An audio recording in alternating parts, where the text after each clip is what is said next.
Pag-unlink ng e-wallet bilang payment option sa mga online gaming platform, isa sa mga sinisisi ng Philippine Amusement and Gaming Corporation o PAGCOR sa dahilan kung bakit bumaba ang kanilang kita noong 2025.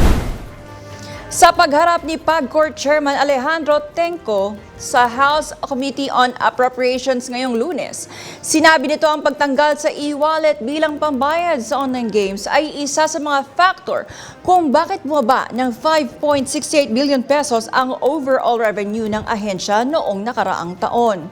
Mula kasi sa 111 billion pesos taong 2024, naging 106 billion pesos na lamang ang kinita ng PAGCOR.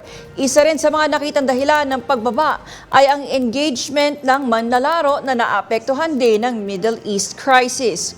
Umaasa naman ang PAGCOR na sa oras na makabawi na ang estado ng ekonomiya ng bansa, muli ring makakabawi ang overall revenue ng PAGCOR.